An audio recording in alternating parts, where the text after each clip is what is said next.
Okay, magandang gabi. Ngayon ay 11 na ng Mayo. So, bukas ay election day na. So, sana'y pag-isipan nating maigi. Titingnan natin kung sino dapat karapat-dapat nating iluklok sa posisyon. Dahil dapat nating, alam naman natin kung gaano ka-powerful ang boses ng tao para mailuklok ang isang tao at siya'y uh, sa kanya nakasalalay ang future natin kung paano niya pahalagahan, paano niya komunidad, kung ito ba'y talagang ang puso niya ay sa tao. Okay? At kailangan din natin di mawala sa kanya na siya ay makatao,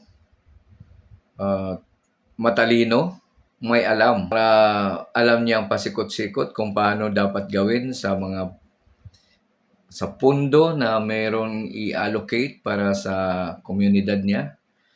So, kailangan mayroon siyang kakayahan na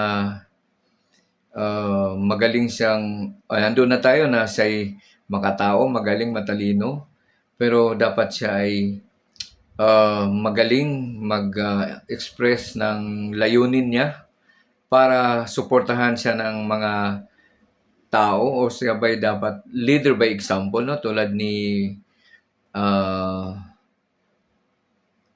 Vico Soto, no? Mayor ng Pasig na talagang hanga sa kanya ang mga ano ba tawag sa mga taga Pasig? Pasigenyo. Pero kahit na makatao siya, pero ang daming obstacles na nami-meet niya na yung mga kalaban niyang kumukontra sa magandang pamalakad niya. So, kailangan ang mapili nating leader ay matapat pero palaban sa mga na hindi basta nag-retract sa mga gusto niyang mangyayari dahil lang sa mga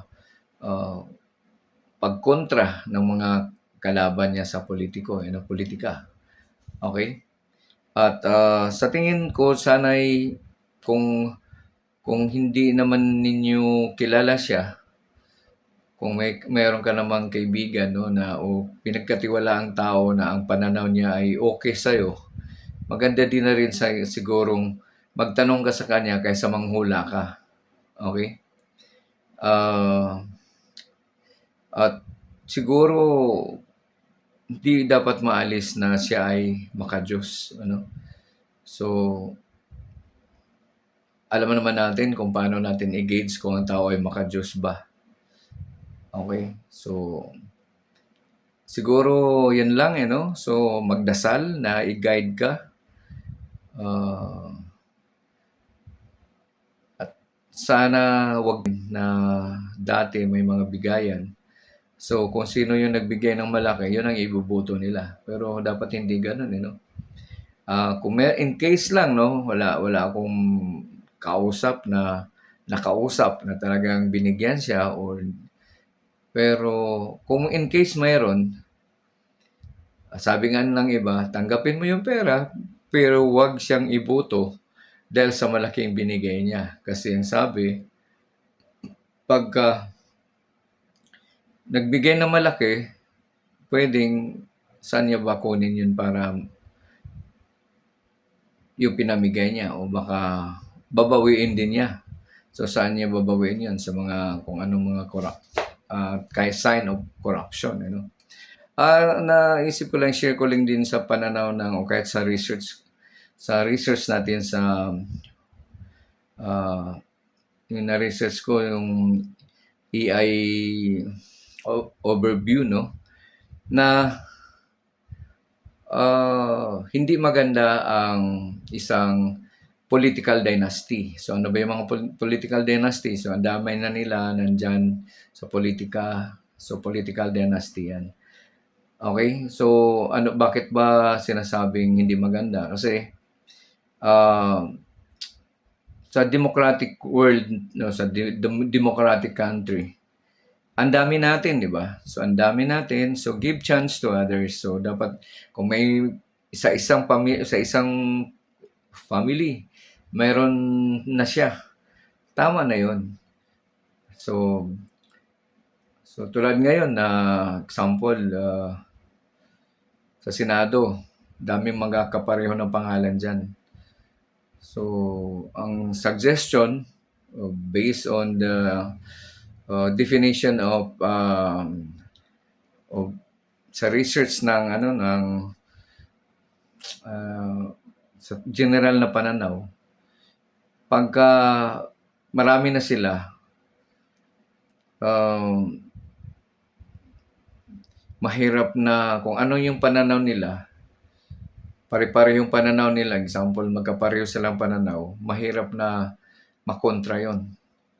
So hindi balance yung pwedeng boses nila. So pwedeng mangibabaw yung walang check and balance, no? Parang ganon. So para maging fair, kailangan iwasan na natin o base sa research, no? Iwasan natin na yun nga, political dynasty. Okay? So, yan lang, suggestion lang naman yan. Pero kung talagang gusto nyo, kayo naman masusunod. Nasa sa inyo na din yan. Pero yun nga. So, importante, pag-isipan ng mabuti. Ang yung sabi nga nila, bagay dinabago itong sasabihin na vote wisely. Okay? So, pwede natin dagdagan, vote wisely and seek the guidance of God. Na i-guide tayo para maging maganda ang kahinanatnan ng ating bansa. Okay? So, yan lang. Go out and vote tomorrow. Okay? So, pag-isipan kung sinong dapat ang iboboto na iluklok natin sa mga officials natin sa bansa natin, sa bayan natin, na ito'y nakasalalay sa kanila ang future natin. Maraming salamat.